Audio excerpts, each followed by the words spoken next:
So I have our 2014 women's doubles champions, Gabriela Dabrowski and Shuko Aoyama.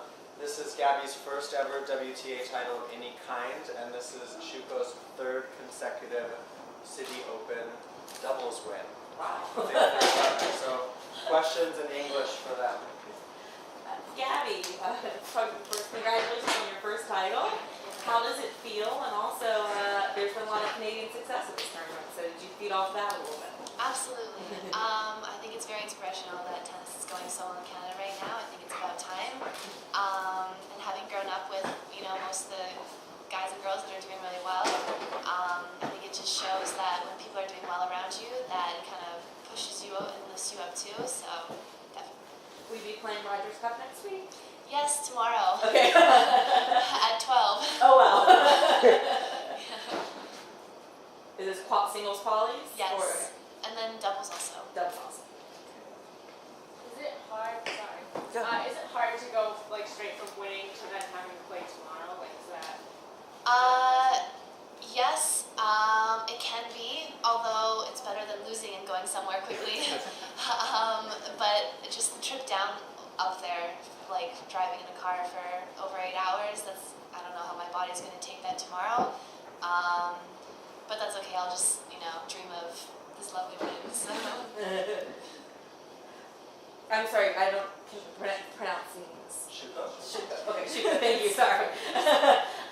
What do you attribute your success here in DC to?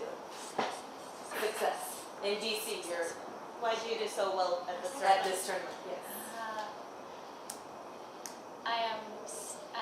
I like here, okay. So I don't know why third time I go, but yeah, it's amazing for me. Yes. Is this the first time you played together? Second. Second, okay. Yes. When was the other time? 2 years ago. Oh, wow. At a 50,000 okay. in Canada. Did you win that? We made finals. Okay. And then she came here the next week and won. Oh, wow. So you should play together more often. Do you have plans to play together in the future? No, but we can talk about it. I will make that happen. Shuko, how well do you know the other girls, your opponents today? The Japanese. The Japanese yeah. opponents. Yeah, but they have singles main, so I wanna play just our play, and then be aggressive, and then we could very good play today. Is it hard to play against Japanese people from your own country? Is it difficult to play people from Japan?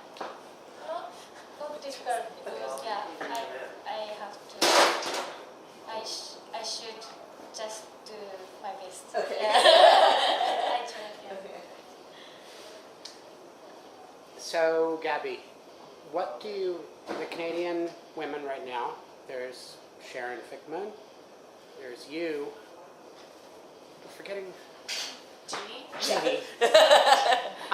what do you attribute, I flew over Canada once, it's all just ice and everything, at least the part I flew over. Anyway, the question being, what do you attribute the success?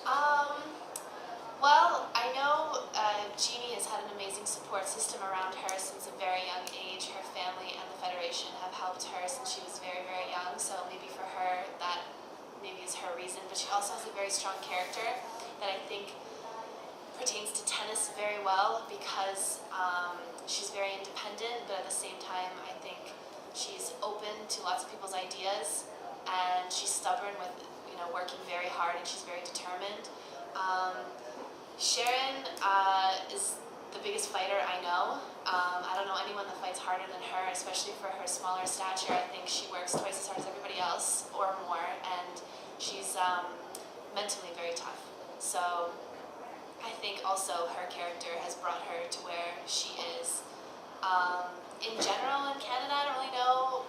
I can't tell you what's going on. Maybe people just don't feel like playing hockey anymore. I mean, the program seems very supportive of you guys, Tennis Canada. Sometimes. Okay, I'll leave it at that. Yeah. No, we're not. Have you felt sometimes that they've supported other people maybe more than you? Yes and no. I mean, just recently with like wildcard and Rogers Cup, like it would have been amazing to have a main draw wildcard because I kind of expected myself to do well here in doubles and go far, and therefore be really crammed on time as I am for qualies. And having been in the main draw would have given me not only an amazing opportunity that I'd never received before, even though I had done very well in the juniors, I was never kind of rewarded for it in any way, wildcards for any WTA in Canada main draw. So like in that sense, I'm a little bit sad about it. But at the same time, I know Françoise deserves it because she has reached the gold standards in Canada, which is what I've been told. So I think in that sense, it's very good that Tennis Canada is looking at the standards rather than saying, oh, she's from Quebec, the wildcard should go to her because Rogers Cup is in Quebec this year, it'll bring more people or whatever. So What do you mean by the standards? Standards, I think they're used for carding, which is like extra funding in Canada, and they're like gold, silver, bronze, and she has the gold standards because of her age. She's 17 and achieved so much. So because of that, they decided to award her the wild card. So calculated. Yes, in the past it didn't used to be calculated. I remember other times Sharon was ranked higher and they would give it to another girl, which was kind of sad because like at the time we felt like Sharon deserved it, she was doing better and all that, but I mean, I don't know, a lot of it is just politics and I have no idea what goes on. A lot of the times I'm just trying to keep to myself and just play and not think about it too much because if I do I'll go insane. Is the Fed Cup success? Have you been able to be a part of that at all? Amazing to have been part of it. First time was in Colombia last year and had won the doubles with Sharon, which was a lot of fun, which bumped us into the World Group 2, and then we played Ukraine. And then Jeannie and Sharon pulled off an amazing doubles match. And then this year, Jeannie and Alex played so good in the singles, so tough, came back from being down. This was in Montreal in February, and then in this tie as well, our Slovak was playing amazing, and we came out and won in Canada, and it was huge. So it was so it was an honor to have been a part of that. It was really, really special. I'm curious to hear a little about the relationship between your doubles play and singles stuff, because obviously, you know, we know this is your first title, so, and actually Vasha too, like, I mean, not the Wimbledon title, and so people were sort of asking, well, how is that going to affect, you know, is that going to somehow have a positive effect on your singles as well, and what do you see as the relationship between the two different games, since the games themselves can be quite different in terms of the skills and the net play and all that? Exactly, like the strategies that I use in doubles don't necessarily work in singles so much. Like a lot of it is just about making balls and making the opponents play, but in singles at this level it's not enough. You know, you have to actually have big serves and big returns, and you have to be aggressive when you don't feel like being aggressive. And in doubles you can kind of get away with hitting shots that just make your opponents feel uncomfortable, and in singles I feel like for me that can only get me so far. So although it's gotten to me where I am now, like around 200 in the world, like that's okay, but I know to progress further I'll need to play more aggressive than I do in my doubles.